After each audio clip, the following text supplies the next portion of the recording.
Hello and welcome to Nudge, the consumer psychology podcast with me, Phil Agnew. If you haven't listened before, The Nudge is all about providing you with valuable insights from the world of behaviour science and consumer psychology. I look at fascinating studies and research from the world's leading authors and pioneers in the industry and condense all of their great work into easy to listen to 20-minute podcasts. After listening, I hope you'll go away with small but important insights that you can apply at work or at home. This week I had the absolute pleasure of talking to Sybil Yang. Sybil is assistant professor at San Francisco State University, and she's had a very interesting career analysing how consumers view and perceive all sorts of things, including menus, wine labels, and even dollar signs. Her work has been featured in Science and the Wall Street Journal, amongst other things, and we spent a lot of time chatting about the impact of removing or adding dollar signs to a menu, discovering the most effective ways to organise a menu, and even the best ways to design a wine label. I started our conversation by asking about a specific study Sybil set up when she analysed the effect of adding and the effect of removing a dollar sign from a menu. What we ended up finding, we tested 3 formats. So dollar sign, digits in front of the decimal, and then 2 digits behind the decimal. Another version was menu prices had digits in front of the decimal and then a decimal point, nothing behind it. So everything was in round dollars. And then the third format was you literally spell out in words, no Arabic numerals on the page. So you don't see numbers for prices, but you see written word, that pricing structure. What was interesting for us was the format that people spent the most money with was without a dollar sign. And we were initially thinking that, hey, maybe it was the text written version because you don't see numbers on there. Maybe all the text would blend into one and you would not think of numbers and pricing because you generally see pricing written out as written in numbers. But a little further digging kind of revealed that people had an association of written out numbers, especially with restaurant menus, as belonging to a higher end, more expensive place. And depending on who the customer is, they may feel more on their guard about pricing at a fancier restaurant, at a more high-end restaurant, especially if they're not used to that type of restaurant. The format that had no dollar sign and nothing behind the decimal points, our theory as to why that was more, that encouraged more spending than the version with the dollar sign was that if you see dollar signs all over the place, the idea of spending and the idea of money is constantly being hammered home to you in the back of your mind.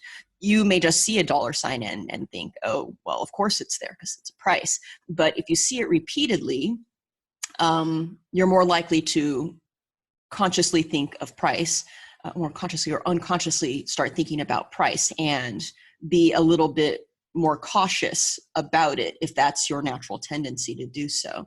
The difference between the 2 formats was actually quite striking. So people with the test menus without the dollar sign tended to spend about 6% more on the check than those that had dollar signs on their menus. So now, especially when you go to places where people are more price conscious, like fast food restaurants, quick service places, or even family restaurants, full service, casual restaurants like TGI Fridays or so, those types of places, no dollar signs.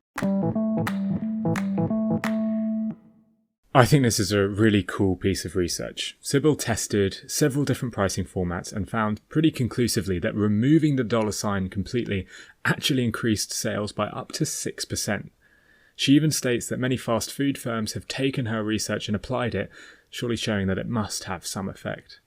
Now, not everybody listening will work in a fast food store, but I don't think that means you should disregard this work. Richard Shotton, in his book The Choice Factory, notes that this isn't just successful at cheap diners. Upmarket places like Byron and Café Rouge have seen success with this tactic in the UK.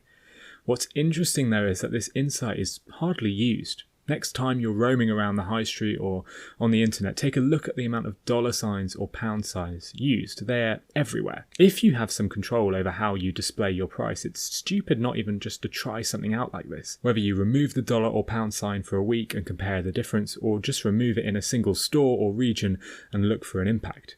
A 6% increase in sales can cost a firm millions in equivalent advertising fees, but Sybil discovered a way to do it essentially for free. But removing the dollar sign won't work in every scenario. In fact, Sybil suggests that there are times when you should emphasize the dollar sign instead. Oddly enough, if you look around at retail establishments where there are instances where they do want you to think about the price because the price is so awesome or it's such a good value, they will emphasize the dollar sign. But it won't be all over the place, right? So Mickey D's will have their dollar menu. Target has their dollar spot, and it's all to emphasize that it's so cheaply priced, oddly enough. So they want to bring attention to the dollar value, the monetary value at hand. And so kind of two sides of the same coin. You can either use like monetary symbols to bring it to people's forefront, or you can get rid of the monetary symbols and kind of incognito let people know what the price is without activating, hey, you're spending money. So if you've got a really good deal and you want to show how cheap it is, then you want to really emphasize the dollar or pound sign as well, as that quickly helps people realize how good of a deal it is. All of this got me wondering how charm pricing, that .99 or .99 pricing, how that comes into play. We've seen that pricing all over the place, but is it still a successful way to price a product? I would say back in the 40s, 50s, 60s, 70s, people were using nines, right? 99 to kind of take a penny off, but it seems like a full dollar less on the price. And that kind of snuck connotations of value in there. And then that connotation started to seem cheap, right? Because only the cheap products ended up doing that. And so 99 had that connotation, 95 started getting that connotation. And if you start seeing prices these days, the nines have really gone away. You have all sorts of wacky price endings. Walmart is particularly notorious for doing that. So retail establishments where they don't have to worry about operational considerations really of making change or producing a fast transaction necessarily, the way that fast food joints have to. You see prices all over the place with weird endings. So they're not using the actual number as a signal of value or quality as much anymore as much as they were decades ago. Sybil's right, this 99 pricing has really started to disappear. In fact, even the 99 flake, which in the UK is named after its 99 price, now costs £1.25. But research would suggest that this removal of charm pricing is a mistake. In fact, Shotton, who I referenced earlier, surveyed 650 consumers about their value perception of charm pricing using 6 different products. Half of these products had prices ending in 99p, while the other products saw prices just a penny or two higher. The charm prices that ended in 99 were 9% more likely to be seen as good value than the rounded prices. But the research doesn't just stop with hypothetical examples. In 2013, Gumroad, an e-commerce site, analysed all of the items on their site under $6, and specifically the items that had prices ending in 99 cents or a round dollar figure. They compared the conversion rates for these sets of products and found conclusively that the conversion rate for charm pricing was 3.5% compared to the conversion rate of just 2.3% of those priced just pennies more. That's a huge difference, a 51% difference. Anyway, so far we've seen that removing a dollar sign can improve sales by 6%, and that adding a 9 or a 99 to your price can actually improve conversion. Now let's move away from just price and look at how products are presented, specifically on wine menus. Here's some of the research Sybil conducted. Most customers are relatively unsure about wine. And if you're talking about maybe, a $50 average check per person at a restaurant, and you're trying to sell a $60 bottle of wine, which is like more than what they were planning on, spending on their food, it's a high risk proposition.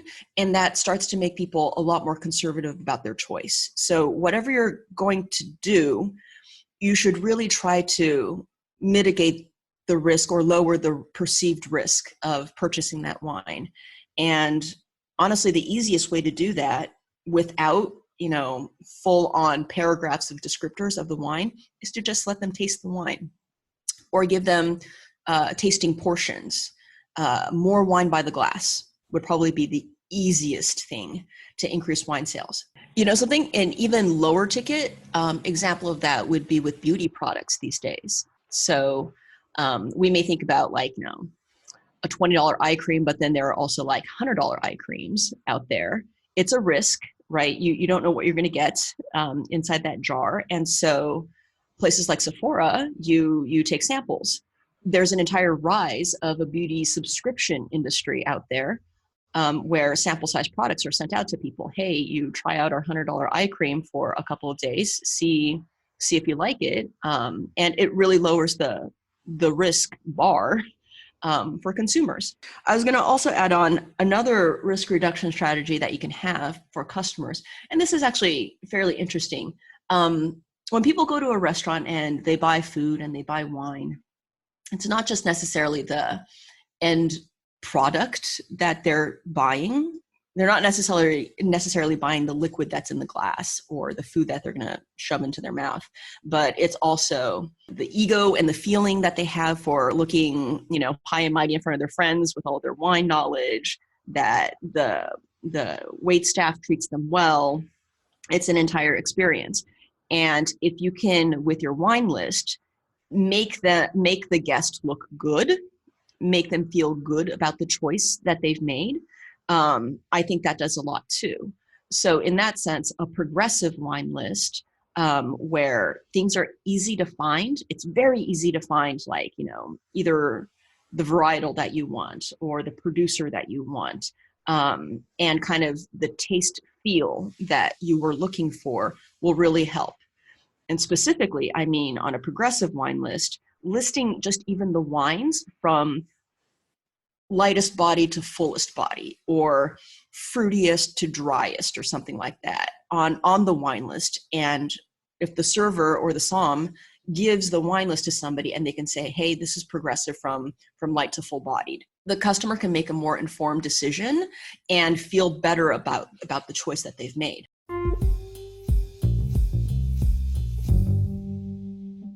So high-value products are obviously high risk because they're so expensive, but what Sybil is suggesting or saying is that you can reduce this risk by using a number of tactics. Sybil suggests allowing customers to taste the wine to reduce that risk, offering glasses rather than a full bottle, and importantly giving descriptions that actually help consumers see the value and justify their purchase, and essentially reduce that risk as well. What I love about these tips is they can easily be transferred to other high-value products. For example, a Mercedes-Benz. They let people trial their product with test drives. They also offer pay-per-month options rather than just full-price payments. And they give descriptions that help a buyer understand its speed, its traction, its fuel efficiency, which all in all helps reduce that risk. Another thing to consider if you're doing something like a pay-per-month option to reduce the risk is how you present your time frame. Research conducted again by Richard Schotten discovered that the same price will seem more or less attractive based on the payback time frame you offer. So let's pretend that you're selling a high-value Mercedes-Benz. You could break down that cost annually to say £1,668, weekly to say $32 or £32 a week, or even daily to £4.57. Which of these, though, would look more attractive to a consumer? Well, Schotten actually analysed this. He presented these sets of numbers to over 500 participants, and the results revealed conclusively that the shorter time frame was just daily £4.57. That short time frame was actually a much more appealing deal. When the prices are shown as a daily figure, these consumers were 5 times more likely to rate it as a great deal as when they were shown annually. That's despite the fact that they're essentially both the same price. This is a no-brainer for a salesperson. If you're selling software or tech or anything that's on a pay-per-month basis, you'd be stupid not to break down that price to a smaller time frame, either a weekly or a daily time frame. And that's because it will make you look cheaper than a competitor who might be setting even the exact same price. Anyway, let's go back to Sybil. Later on in the interview, I asked her about the best ways to organise a food menu. Here's what she said. we wanted to see what people were looking at and trying to match that up with the decisions that they were making. There's a train of thought in psychology of the theory of recency and primacy, that we tend to remember the first things that we see and the last things that we see, which completely makes sense. And the thought is, if we're more likely to remember it, then we're more likely to choose it, because, you can't choose something that you don't remember. And so we wanted to see if that was necessarily the case with restaurant menus. And if you think of a classic 2-page restaurant menu, you generally start with the starters or the appetizers in the upper left-hand corner, and then, maybe progress down to salads or so on the bottom of the left, and then maybe the heavier entree stuff on the right-hand side page, at least in Western societies. And so if the theory was correct, people would tend to choose things that are in the upper left-hand corner more, and then perhaps on the bottom right-hand corner more. And what was interesting after we put eye trackers on people was that we saw that people read a menu like a book from upper left-hand corner all the way down to the right-hand bottom, but they scanned the menu to get a lay of the land like a book. And then they went straight for the entrees. So wherever the entrees were on the 2-page menu, they scanned to get a bearing of where everything was. In a book progressive order.